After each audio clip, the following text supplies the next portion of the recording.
आइए इस लेक्चर में हम गति के दूसरे समीकरण को, जो कि हमारा s is equals U T plus half A T square होता है, इसे हम सिद्ध करेंगे। तो ये हमारा लेक्चर नंबर 2 है। अगर जो आपने लेक्चर नंबर 1 नहीं देखा है तो प्लीज़ जाके देख लीजिए। हमने वहाँ पे बहुत ही आसान तरीके से आपको equation of motion, first equation of motion को सिद्ध करके वहाँ पे बताया है। इसी तरीके से हम ये दूसरा समीकरण भी आज सिद्ध करेंगे। तो चले वीडियो में आगे बढ़ें। आज हम सीखने वाले हैं गति के दूसरे समीकरण s is equals U T plus half A T square को कैसे प्रूव करेंगे मैथमेटिकल वे से। ठीक है, तो उसके लिए हमने एक डायग्राम बनाया है, पहले आप इसे समझ लीजिए। ये कोई एक ऑब्जेक्ट है, चल रहा है, ठीक है, और टी टाइम के बाद ये s दूरी कवर करता है और इसकी जो है फाइनल वेलोसिटी v हो जाती है। अब देखेंगे कि और इसका जो त्वरण है, यहाँ पे लिख देंगे त्वरण, ये त्वरण क्या हो जाता है, ए हो जाता है। तो हमने यहाँ पे लिखा है कि माना कोई पिंड u वेग से गति कर रहा है, t समय के बाद उसका जो अंतिम वेग होता है वो क्या हो जाता है, v हो जाता है। ठीक है, और उसके बाद में पिंड का वेग परिवर्तन की दर, पिंड के वेग परिवर्तन की दर को ही हम त्वरण बोलते हैं, इंग्लिश में एक्सेलेरेशन बोलते हैं, मात्रक मीटर पर सेकंड स्क्वायर होता है। तो ऑब्जेक्ट है u वेग से गतिमान है, t समय के बाद इसका अंतिम वेग क्या हो जाता है, v हो जाता है, और इसने s दूरी कवर की।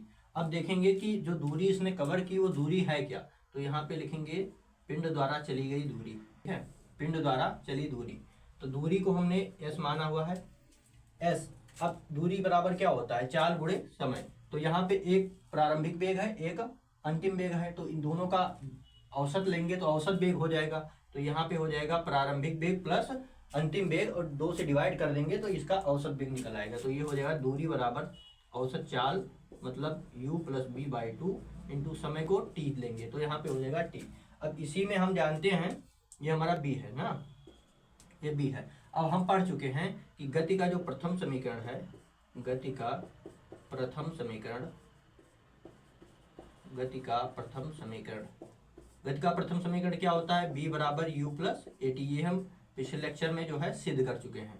अब b के स्थान पे इसकी वैल्यू सब्स्टिट्यूट करेंगे तो s इज इक्वल्स हो जाएगा u प्लस, और b के स्थान पे u प्लस ए टी रखेंगे तो u यहाँ पे हो जाएगा u प्लस ए टी, और बटे में 2 है ही, और इंटू टी हो जाएगा। अब u और u ऐड होके 2u हो जाएगा, तो s इज इक्वल्स 2u अपान 2, इसे डिवाइड कर देंगे, प्लस हाफ ए टी, और इंटू में t चल ही रहा है, 2 से 2 यहाँ पे कैंसिल हो जाएगा, s इज इक्वल्स हो जाएगा u plus half A T और इंटू में t। अब यहाँ से देखेंगे s इज इक्वल्स हो जाएगा u का गुणा t में होगा तो u t, और प्लस हाफ a और t का गुणा t में होगा तो ये हो जाएगा t स्क्वायर। तो यहाँ से जो निकल के आया, क्या आया, s is equals u t plus half A T square. This is the second equation of the motion. यही हमें सिद्ध करना था।